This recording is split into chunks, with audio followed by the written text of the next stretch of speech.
ఆశయాలను తల్లి విజయమ్మ ఆదర్శాలను పులికి పుచ్చుకున్నోడు వచ్చేనా కొట్టండి జయజయలు పేద గొప్ప భేదాలు ఎరుగడు కులం మతం అని కుళ్ళు చూపడు పేదోడంటే ప్రాణమిస్తాడు పట్టండి హారతులు యువరక్తము నాయకత్వం కదిలినదిగో మన యువ కిరణం అడుగడుగున అదే లక్ష్యం ఇది వైఎస్ఆర్ రక్తం మాట ఇస్తే తప్పని నైజం అడిమనెప్పుడు తిప్పని రోషం వేసే ప్రతి అడుగులో ఉంటని మహానేత నాయకత్వం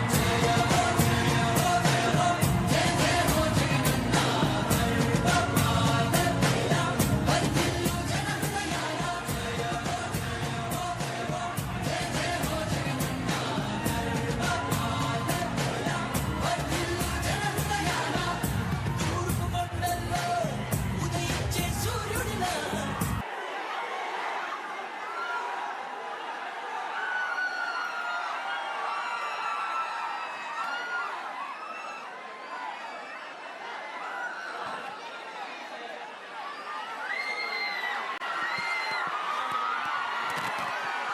దివంగత నాయకుడు ముద్రగడ్డ పద్మనాభం గారికి అందరూ కూడా శ్రద్ధాంజలి. అలాగే దివంగత ముఖ్యమంత్రి రాజశేఖర రెడ్డి గారు.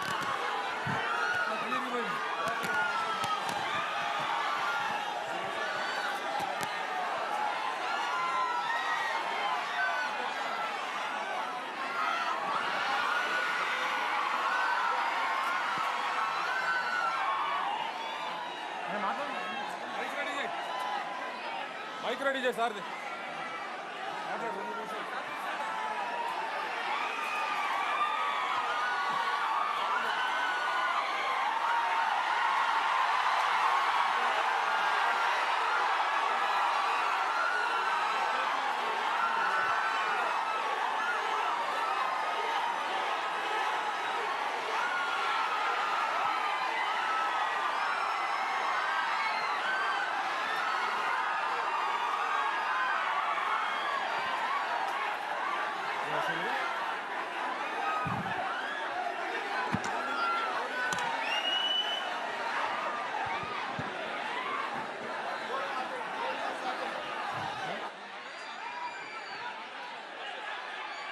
ఈ రోజున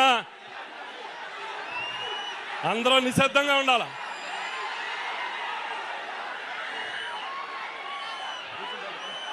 ఈ రోజున రాష్ట్ర వ్యాప్తంగా ఉన్నటువంటి చేపల, రొయ్యల, రైతుల ఈ పోరాటానికి సంఘీభావంగా విచ్చేసినటువంటి మనందరి ప్రియతమ నాయకుడు వైఎస్ఆర్ పార్టీ అధ్యక్షులు జగన్మోహన్ రెడ్డి గారికి హృదయపూర్వకంగా రాష్ట్ర ఆక్వా రైతుల పక్షాన, అలాగే పశ్చిమ గోదావరి జిల్లా వైఎస్ఆర్ పార్టీ పక్షాన స్వాగతం పలుకుతూ ఉన్నాం.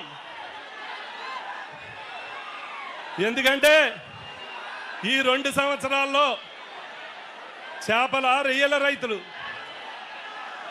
ఎప్పుడూ కనీవిని సంక్షోభాన్ని ఎదుర్కొంటూ ఉన్నారు.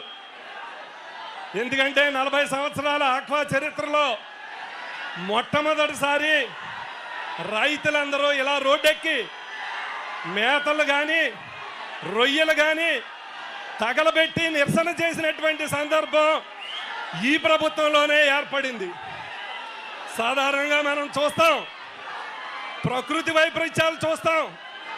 ఈ ప్రకృతి వైపరీత్యాలు దురదృష్టం అనుకుని తట్టుకుంటాం.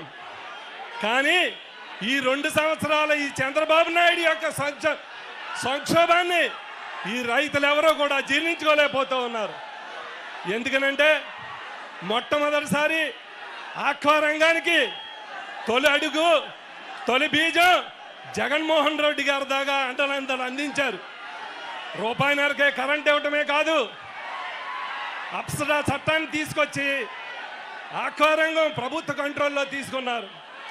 అలాగే ఇంటిగ్రేటెడ్ ల్యాబ్లు కానీ, ఆక్వా యూనివర్సిటీ కానీ ఇలాంటి కార్యక్రమాలన్నీ జగన్మోహన్ రెడ్డి హయాంలో చేయటం వల్ల మళ్ళీ సంక్షోభం నుంచి ఆక్వా రైతు గట్టెక్కాడు. మరి ఈ రోజున మీరు అందరూ చూడండి, జగన్మోహన్ రెడ్డి గారికి మొన్న కంప్లైంట్ ఇస్తే ఆ రోజున మరునాడు మీటింగ్ పెట్టడం జరిగింది. ఈ రోజున జగన్మోహన్ రెడ్డి గారు బీహార్ వస్తున్నారని తెలిసి విజయవాడలో రైతు సంఘాలతోటి మీటింగ్ పెడతాడంట. అందరినీ అక్కడికి పిలిచి తాత్సారం చేస్తారంట. మీరందరూ ఆలోచించండి. ఇక్కడ ఉన్నటువంటి నాయకులందరూ ఎన్నికల ముందు బాధుడే బాధుడు అని ఆక్వా మీద పాంప్లెట్లు వేశారు. ఈ రోజున ఈ నాయకులను కోరుతూ ఉన్నాం, మీరందరూ ఆలోచించండి. ఏదేమైనప్పటికీ జగన్మోహన్ రెడ్డి గారు రాక ద్వారా ఈ ఆక్వా రైతులకు ఒక ఊరాట వస్తుందని ఆశిస్తూ మరి జగన్మోహన్ రెడ్డి గారికి హృదయపూర్వకంగా స్వాగతం పలుకుతూ మన భీమవరం నియోజకవర్గ కోఆర్డినేటర్ చెన్నమిల్లి రాయుడు గారిని కూడా 2 నిమిషాలు మాట్లాడవలసిందిగా కోరు. ఈ రోజున మన భీమవరం నియోజకవర్గ తరఫున ఆహ్వానించి ఆదరణ అభిమానానికి నిజంగా నోట్లో నుంచి మాట కూడా రానంత